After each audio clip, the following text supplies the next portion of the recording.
Within the mystery that is life, men have traveled many roads to knowledge. The questions of why and from where we come may always be unanswerable. But from a desire to know truth, men have developed means to connect with the ultimate and gain access to its source. The way of the shaman is man's oldest path to connect with the divine. Myth and symbol, trance and motion, faith and intuition are the structures of his path, the structures of a shaman's world.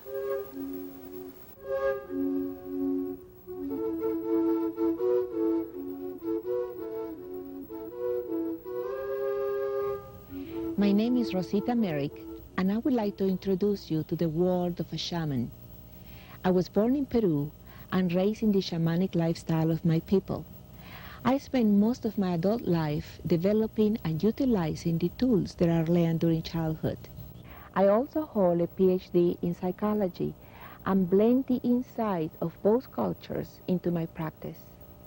So join me now as we explore the world of a shaman, a world of mystery, of spirit, and of power.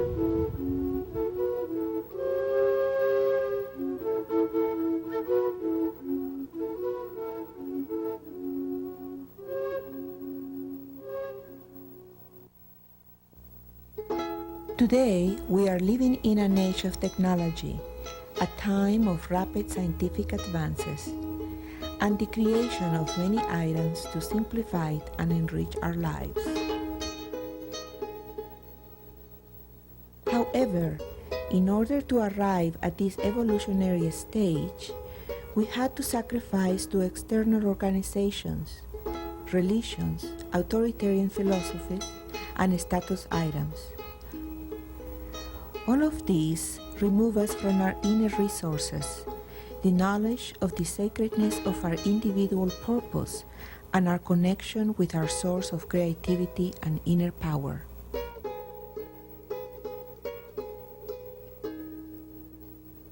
Our quest for survival is no longer the hunt, but the recapturing of our inner light, our spiritual core.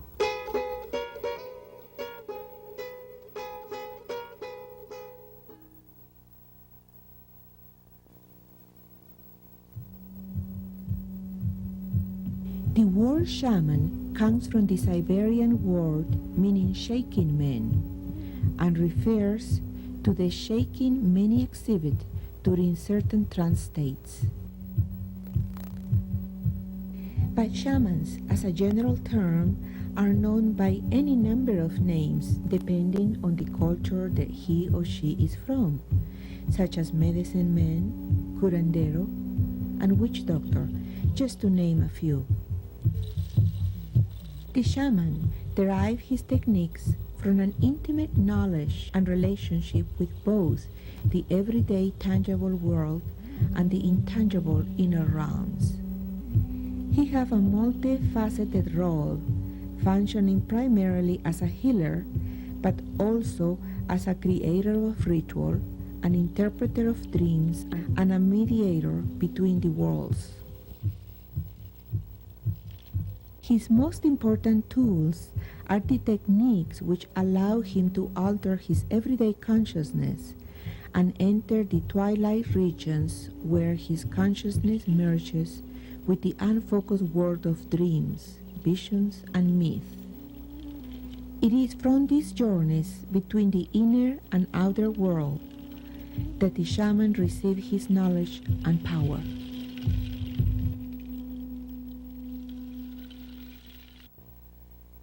Currently, due to a greater understanding of altered states of the mind, as well as the re-evaluation of reality by subatomic physics, there have been a new interest in the shaman and his tools.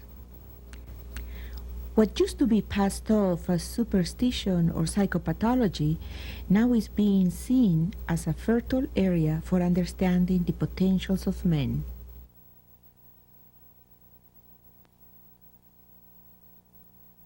Shamanism have existed since the dawn of mankind, and it carries a tremendous similarity of methods from one end of the globe to the other. Shamanism developed like most things out of a need for healing the body, the mind, and the spirit.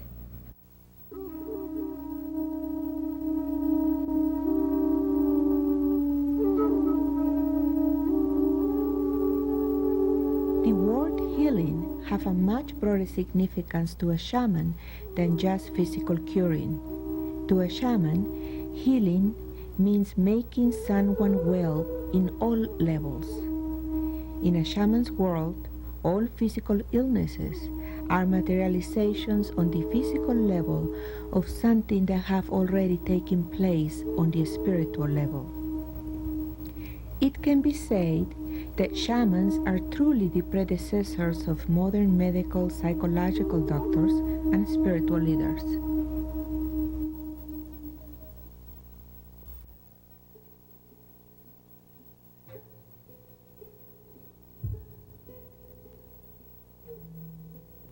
The most common way of becoming a shaman is by spontaneous choice. The second common way is by heredity. And a third way is usually later in life, after some life-changing experience, such as being near death or experiencing severe trauma or illness.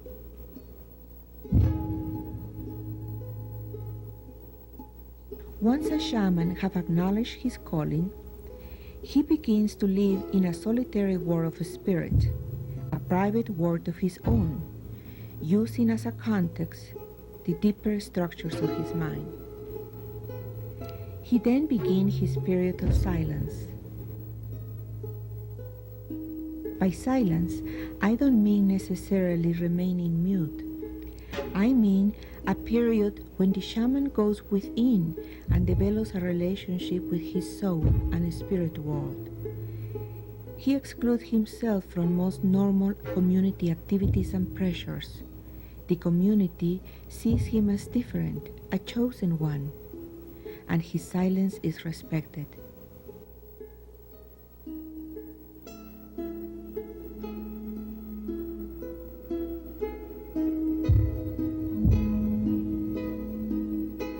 It is believed he uses this time to consult and converse with the unseen world. His behavior may go beyond what society sees as normal, but by stepping outside of society limits, he loosens his ego's hold over his experience and can break up rigid ideas about life and its meanings. These times bring the death of his old structures and beliefs which no longer serve him, and through this dying, he experiences a dramatic advance on his evolution, a spiritual rebirth during the same lifetime.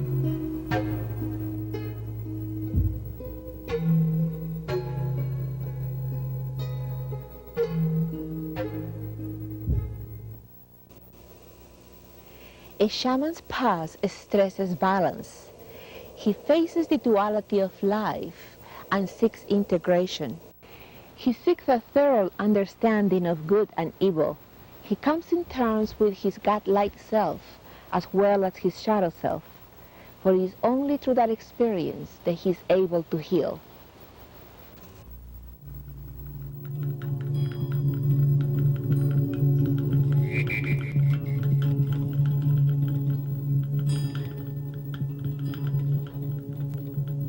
Everything in creation has its positive and its negative aspects. This is the case in using substances that alter consciousness. With the proper spiritual strength and development, these substances have the potential to open the doors of the world of light, where sacred knowledge is stored. But without it, they have the potential to open the doors of the world of darkness, where the negative energies are constantly at work. We can see this clearly in our present culture. Mind-altering drugs are used without the proper spiritual development. These have resulted in a generation alienated from their spiritual center and manipulated by their weaknesses.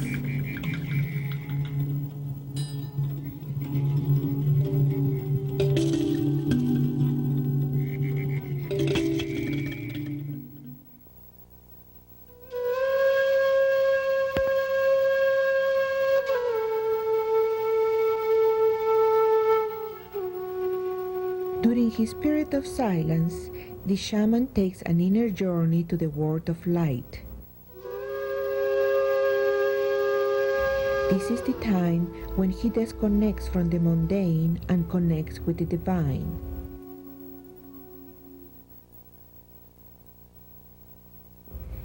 He meets with the symbols of his higher self, his spirit guides and power animals.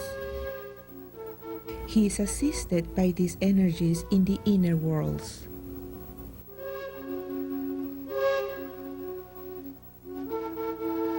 To the shaman, divinity is reflected in all of nature. Man is a unique embodiment of the cosmic process, and by expanding himself spiritually, he can mystically expand his being. He is aware of the unseen movements of energy which always surround us. The impulses which move and sway the universe also moves and sways man. All things contains a life force, and all things on some level are connected. These forces are described and classified according to symbolic systems which are used as the basis for ritual. The shaman uses these forces first by experiencing them and then by subjecting them to his will. This is possible since the forces are within him as well as without him, and in a sense they are his own magnified energies.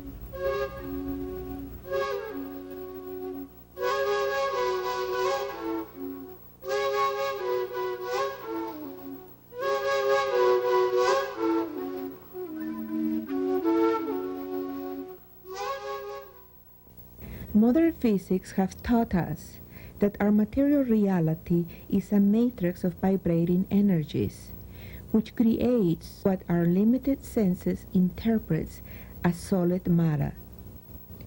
But reality is truly a world of vibrational fields and matrices. These are seen in a shaman's world as spirit. Therefore, when a shaman talks about the spirit world, he is not describing phantoms of the dead. To the shaman, spirits are the many forces that compose the cosmic mass and are made up of both benevolent vibrations and destructive vibrations. There are no dogmas or creeds in a shaman's world. He has no learning institutions at his disposal. In fact, shamanism is not even a religion. It's a way of life. A way of life that sees nature as a tangible part of divinity.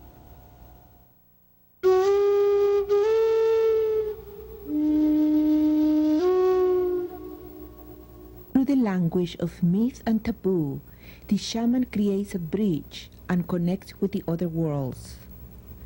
Through these tales, the shaman attempts to describe the voices of his inner silence, the language of the winds, and the rhythms of the ever-beating heart of the Earth Mother.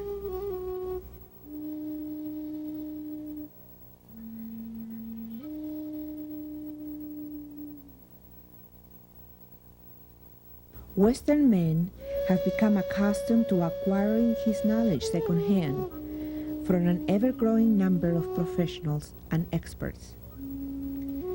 Subjective truth is replaced by the rules and regulations of organized theories and schools of thought. But the shaman asks himself the questions that he needs to know and finds within himself the answer.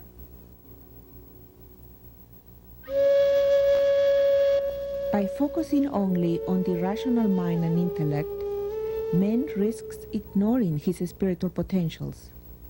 We must continue our intellectual evolution without closing the doors to our mystical, magical awareness. Shamanism is of value in helping us to connect with our inner core and recapture our personal power. Shamanic traditions all over the world provide us with a source of reconnecting to the harmony within ourselves and others, and with our planet.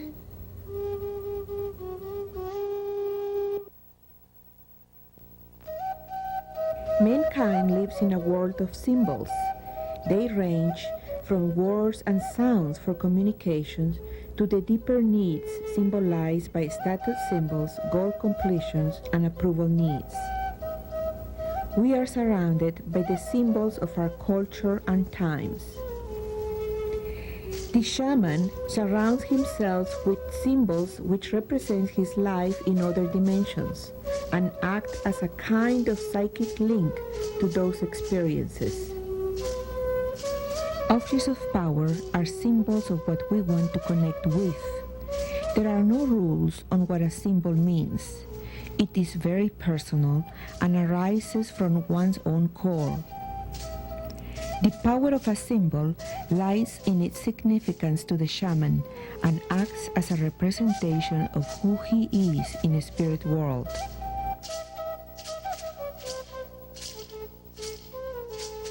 Objects of power can range from the most primitive ones, such as shells, feathers, stones, and other natural objects, to current-date objects of power, such as diplomas, automobiles, houses, and styles of dress.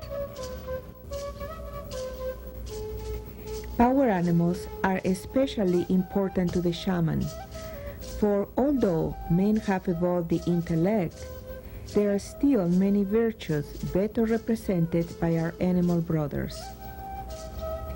The shaman calls upon the energies of his animal to assist him in the inner worlds. So in order to give you a better understanding of the shamanic tools, I'd like to share with you some of my ritual work. Ritual and ceremony is at the heart of shamanism. The power of ritual lies in the fact that it involves us physically, emotionally, mentally, and spiritually.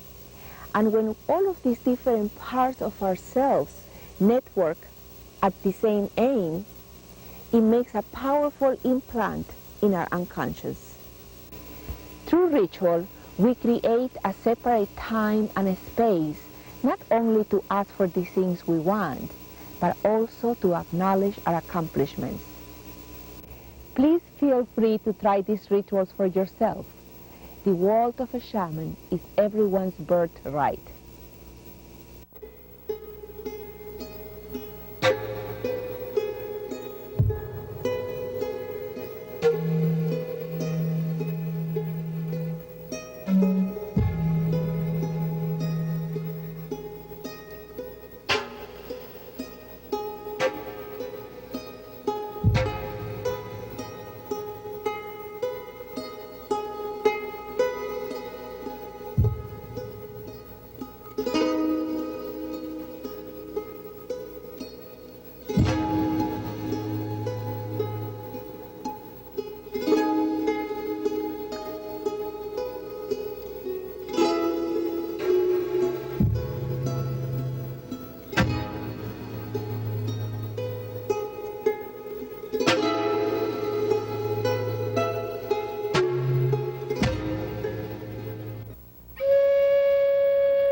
In a shaman's world, illness is believed to have its source in the spiritual realm. Whether the illness is mental, emotional, or physical, the shaman heals them from the world of spirit. This is where herbs, candles, colors, and other tools come into play.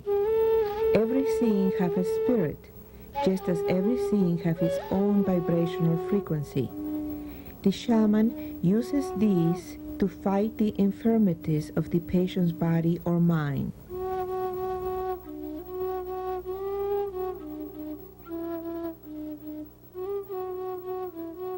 Ceremonial baths are a very important part of a shaman's world. They are done not only for cleansing the body, but most importantly for cleansing the soul. Carrying healing herbs and sacred smoke, we walk into Grandfather Ocean, asking his powerful waves to cleanse away impurities from our souls and leave us purified and healed.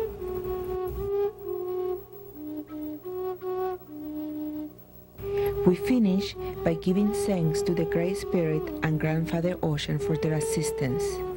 The feeling is overwhelming. This powerful healing and purification ritual is also very effective in the bathtub. A bath ceremony is a first step in every healing process. As part of my practice, I usually prescribe a series of purification baths to detoxify the electromagnetic system. This opens the gates of my patient's spiritual world and allow healing to enter not only the body, but most importantly, the mind and the spirit. Here, one of our sisters is placing her healing herbs in a mesh and empower them by pulling the energy from the flame of her candles as well as the scent from her sacred smoke.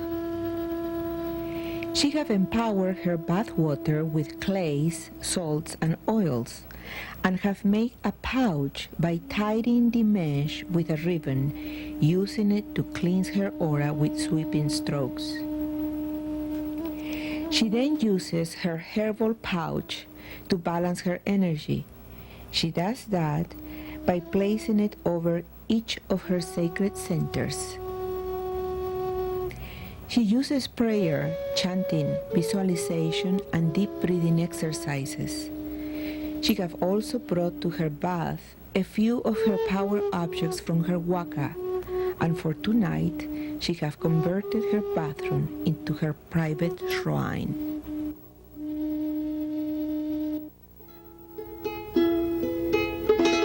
After the darkness of winter comes the new light of spring.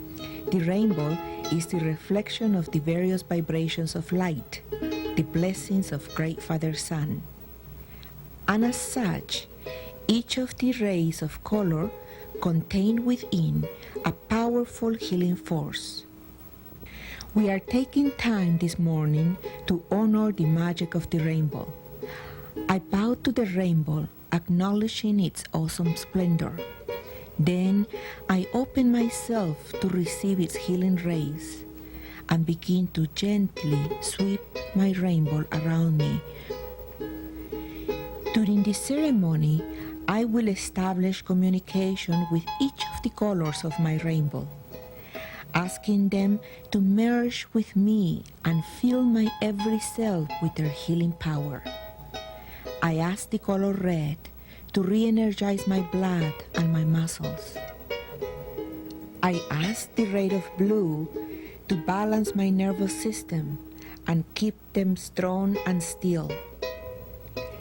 I invoke the power of yellow to nurture my mind and heal my thinking. And so I continue with each color in the rainbow, asking them in faith believing to share their healing powers with me.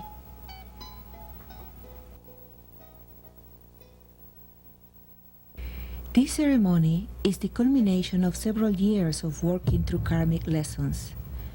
We are using sound as our means to release. The sound of our voices is a unique print of our inner selves. It lacks within the vibration of the sum total of our karmic experiences. Each of my sisters receive a necklace of wood, symbolizing the Earth Mother and the circle of death and rebirth. Then we made a closed circle to concentrate the energy. We then invoked our spirit guides and teachers to come to assist us through this great transformation. The memories of our karmic experiences bring forth the sound of the final release.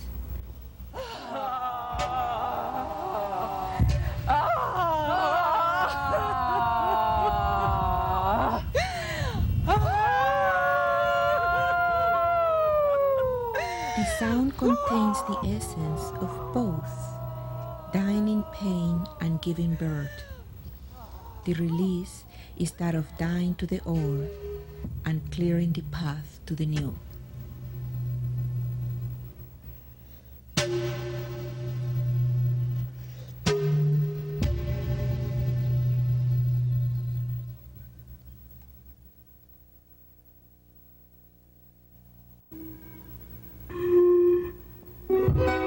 This ceremony was performed after our group went through a resolution of some of our issues. It consisted on burying the old patterns that no longer support us and open the gates to new ones that will serve us better. On the first day of spring, when the earth is awakening to a new beginning, we met on a mountain where we looked for a sacred spot for our burial. Burying things during the spring will initiate rebirth, so we lovingly dig a grave for our Momo to rest in peace. Momo is a doll, usually of yarn or straw. He is an emissary from our world to the world of spirit. We each spend time alone with Momo and let him know about the things we wish him to take away. We give him the wounds of our battles, the anger, the fear, and the pain of our stories, so that we can separate it from our lessons. We bury Momo with honors. We use sacred smoke to facilitate his passage through the other side. We all give him gifts such as crystals, symbolic stones, flowers, seeds, and anything we think he might need for his transition. Most of all, we give him love. We then go to a final release by emptying ourselves as we visualize shaking away our pain into the grave. We bury him knowing that he will take our message to the spirit world, which will allow us to experience a rebirth. A variation of this ceremony is also customary on New Year's Eve, when Momo is burned rather than buried, symbolizing burning our bridges of the old year. This ceremony is very therapeutic in the sense that it creates a sacred time and a space for a release.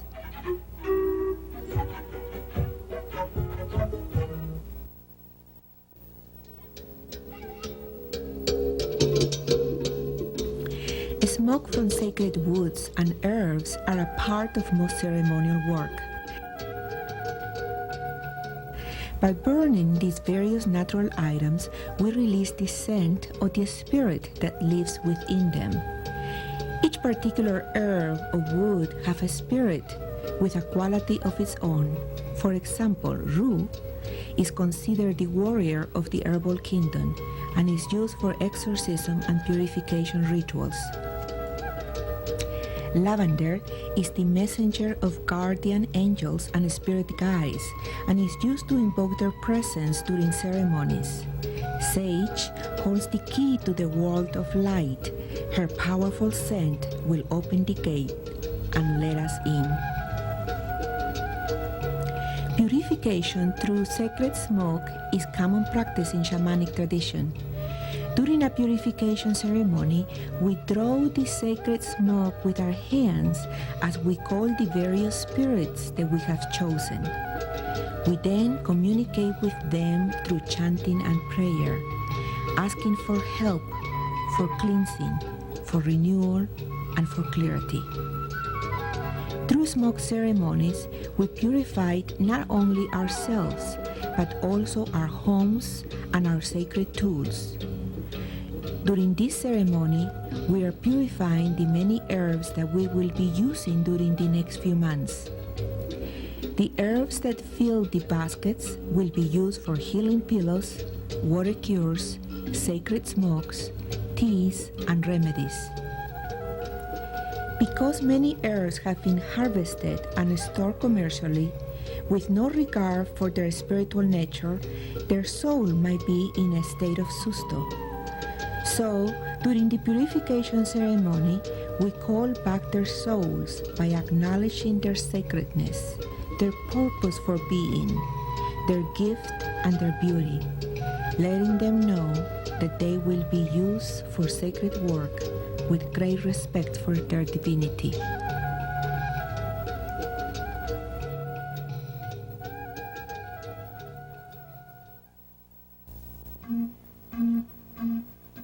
Wind ceremonies are helpful in breaking unwanted mental patterns, destructive thoughts, and obsessions. The spirit of the wind is a mental purifier and is especially powerful when it comes from the direction of an ocean. Standing with open arms and legs, we facilitate its passage through our energy fields. We call the spirits of the four winds through prayer. Our prayers become a dialogue between the whistling voice of the wind and ourselves. We ask for help in breaking all patterns so that we can bring change into our lives.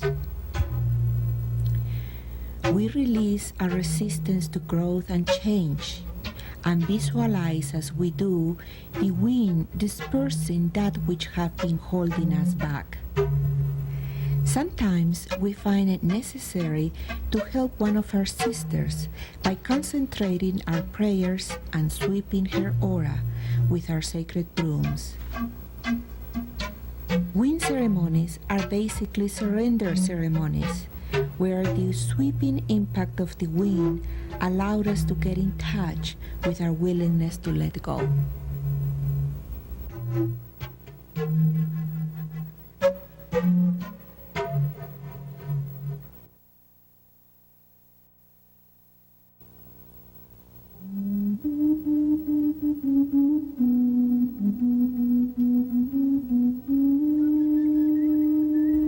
Father Sun is our source of light, health, and healing. He represents joy, growth, and abundance, the good things in life.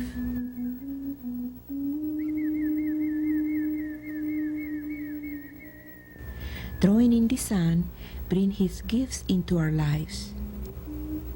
And by aligning our energy with his, we're asking him to share his power with us.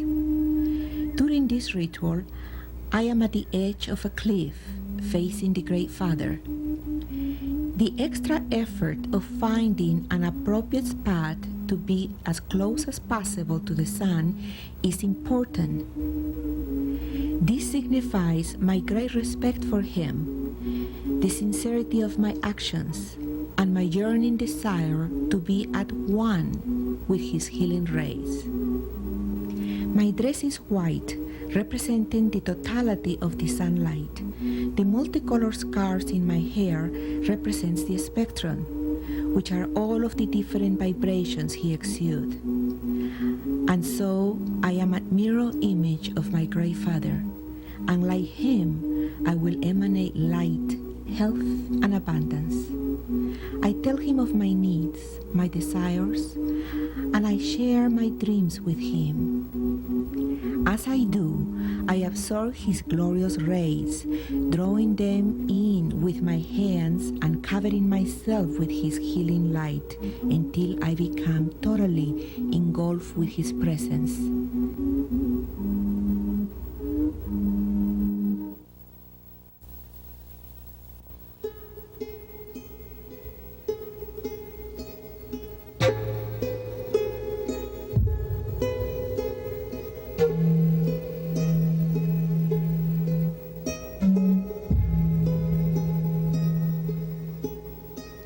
Ceremonial dancing is the art of moving with the music of our souls, and is one of the most common shamanic tools.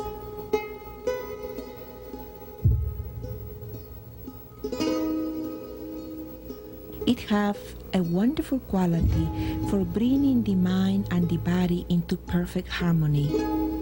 It clears and aligns our energy fields, our sacred centers, and our senses. Through ceremonial dancing, we unify ourselves with whatever element we are dancing with or for. In this ceremony, one of our sisters is dancing with Mother Nature. Her aim is to honor the Great Mother and to ask her to share secrets.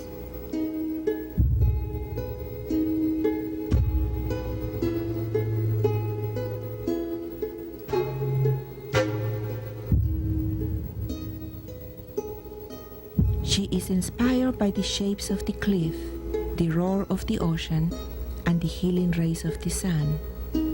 Through her dancing, she becomes a part of nature, and nature becomes a part of her. It is through this oneness that secret knowledge is transmitted.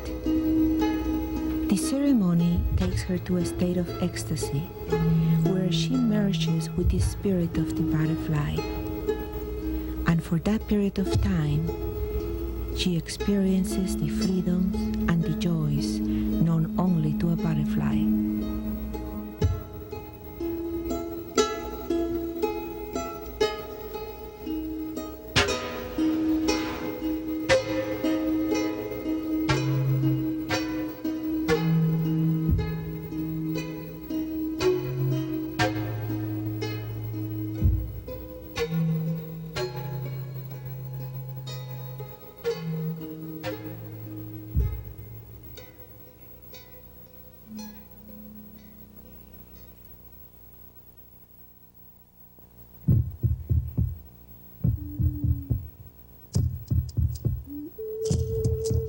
My prayer stick is a tool which represents my connection with the Great Spirit, a symbol of His presence in my life. It serves several sacred purposes. One is to help me find power spots, very much as a dowser uses a dowsing rod to point him to water.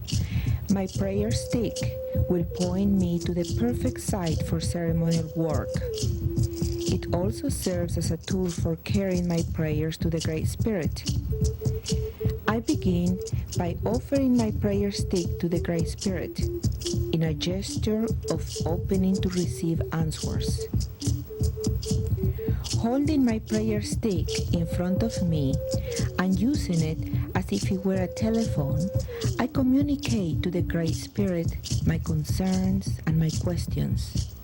And I ask for clarification and light in my life.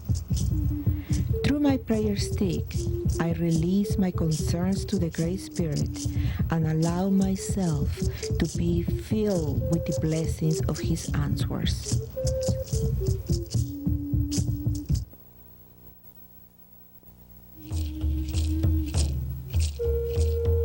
We begin our ceremony at dawn in order to have the opportunity to witness the awakening of our Great Father Sun and ask Him to bless our petitions. Then, we look for a power spot in which to perform our ceremonies. A power spot is usually a place where the magnetism of Pachamama or Earth Mother feels strong and fertile. In our search, we stop also on the weak spots, the places where Pachamama have been abused or deteriorated. And we pray to the Great Spirit to restore our Mother's strength and beauty. One of our sisters have found the perfect spot for her ceremony. She have been working for 40 days on a petition. She have written it down and is clear on what she wants. She sends this letter to the Great Spirit by burying it in a power spot. She asks Pachamama to consider her letter a seed and to make her petition bear fruit. She is in a complete attunement with the forces of nature. She is at one with the divine law, and therefore she knows that her actions, her thoughts, and her words are law. She closes her ceremony by aligning her heart center and the spot where she has planted her seed. And she thanks the Great Spirit and the spirit of Pachamama for having granted her petition, as through this ceremony she considers it done. We continue our journey looking for the proper spot for our next ceremony. Although each of us have a different petition in mind, we will do a communal ceremony. We seem to have found the perfect spot.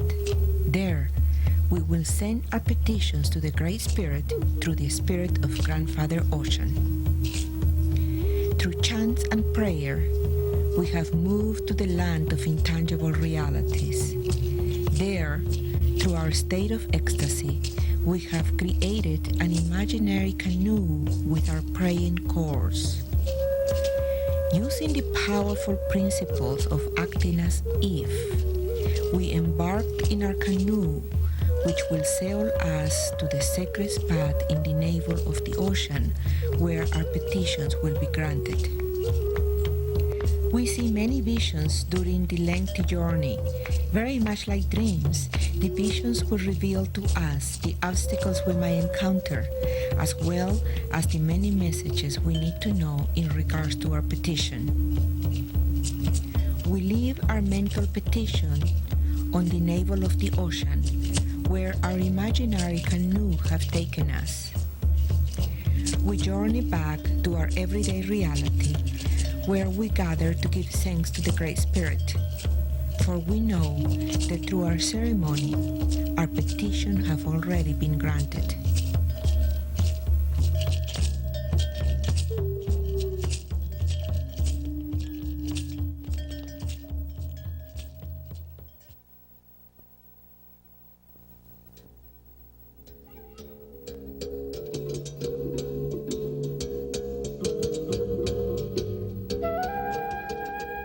Newstas were maidens chosen to be brides of the sun, or sun virgins. They were bred and groomed in the sun temples, where they spent their entire life devoted to performing a variety of royal and religious duties. The most important was being the keepers of the sacred flames, as the great flame of the temple of the sun represented the presence of the Almighty Himself. Among the many legends of the Sun Virgins are those who speak of them as being able to predict, divinate, heal, and materialize through their divine work with the sacred flame. To this day, shamans in my land still keep this beautiful art alive for the same purposes. A Newsta ceremony can be as simple or as elaborated as it needs to be. In its simplest form, it can be done with 3 candles, one in the right hand representing Pachamama, or Earth Mother, another one in the left hand representing Mama Quilla, or Mother Moon, and one in the center representing Inti, or Great Father Sun. Then, through the language of prayer, movement, visualization, and ceremonial trance, those universal forces are awakened and share their wisdom, their blessings, and their healing powers with their Newstas, their keepers. In this ceremony, I'm invoking the presence of all of my allies in the spirit world, teachers, protectors, guides, angels, and power animals. Each is represented by a flame or a candle. The various colors of the candles represents the personality of each of my spirit guides. A Newsta ceremony can be performed for a variety of purposes. This ceremony is for the purpose of empowerment. I scoop and gather the lovely energies my guides and teachers share with me through the sacred flames. I converse with them and allow myself to receive their messages, their powerful force. Power, in shamanic terms, is a state of being where there is no fear. This ceremony allows me to become one with my teachers and guides. It reinforces my alliance with them and strengthen my ability to cross to their reality at will. By the end of the ceremony, I have become magnetized with their power.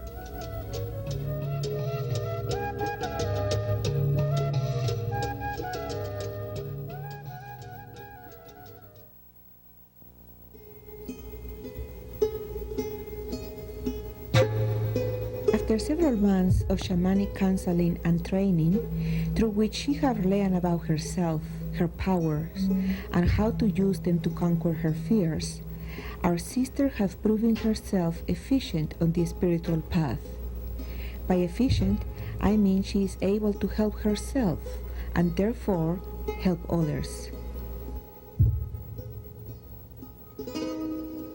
Through this effort, she has earned her initiation into the fellowship of the Pachamama, the fellowship of the Earth Mother.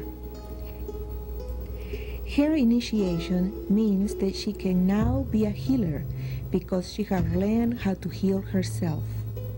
She is honored through the ceremony by me as her teacher and those who are walking the path with her.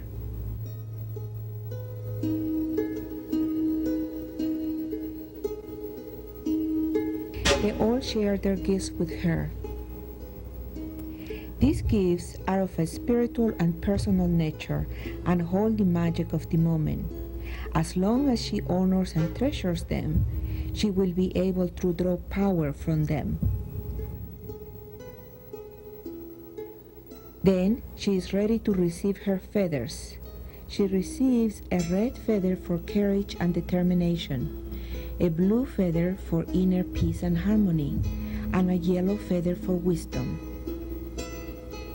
This will always remind her of her effort, her accomplishment, her power. Now she is ready to receive her wands of darkness and light, which she earned by going through both worlds, the world of light, where she recognized her divinity, and the world of darkness, where she battled with her weakness, her fears, and her demons. The tips of the wands are painted in colors that identifies them. Now she is asked to recreate her battle, which has earned her her initiation. She starts by dedicating her fight to the Great Spirit.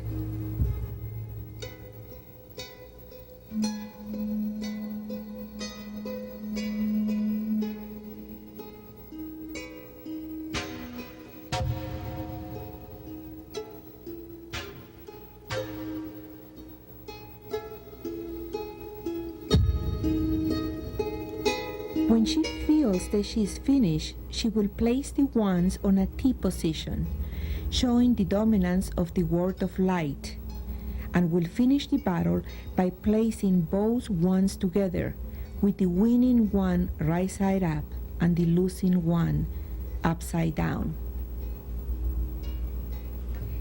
Now she has made a special place to honor her courage. Her life will always carry the magic of this moment.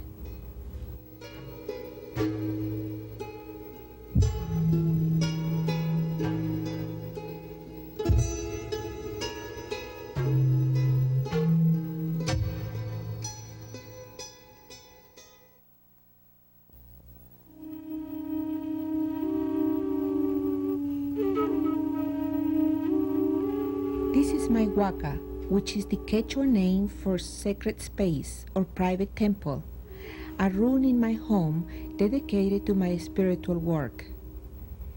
Following the tradition of my people, this waka is composed of many mesas or altars. Each little mesa honors the spirit of each one of my helpers and associates in other worlds.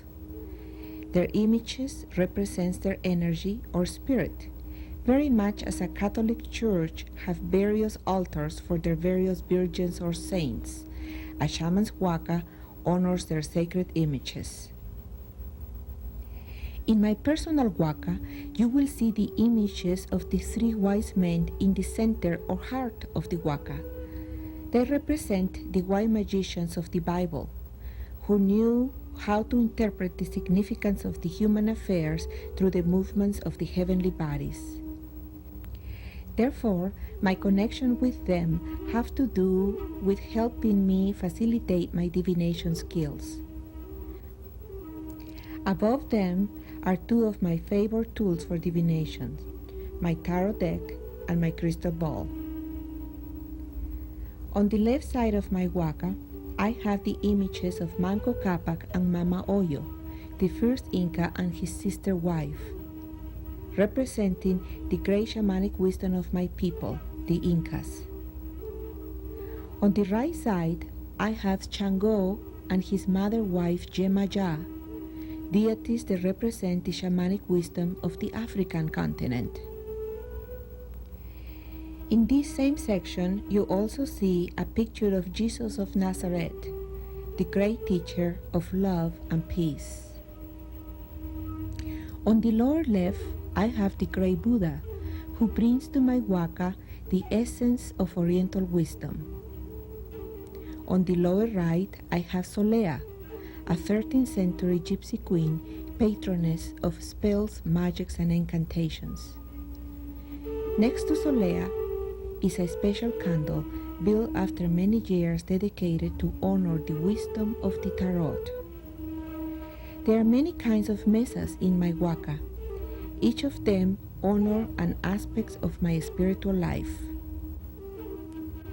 Here in my waka, I'm also honoring the objects of power I acquire in the Western world.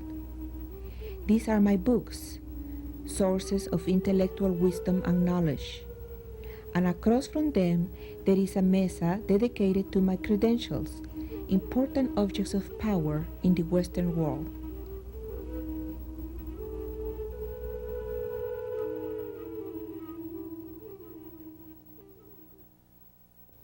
Though shamanism offers a treasure to modern men, not everything can be healed through ritual, meditation, affirmation, or other spiritual disciplines. In places like the United States, where pragmatic reasoning have been exercised for generations, the collective consciousness needs the logic of traditional psychotherapy and medicine in many cases. In cultures where people operate by faith, it is much less important to know the reasons behind their problems. Therefore, psychotherapy and conventional medicine should not be totally replaced with shamanic practices. Shamanism focuses on the entire individual. The shaman is aware of many dimensions of reality and how these play a part in the well-being of the individual. Western medicine generally recognizes only the chemistry of the body, neglecting the spirit.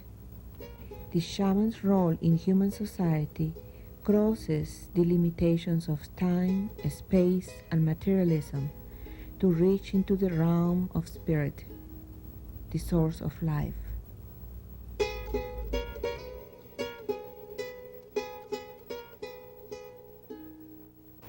I hope you have enjoyed this journey through the shaman's world.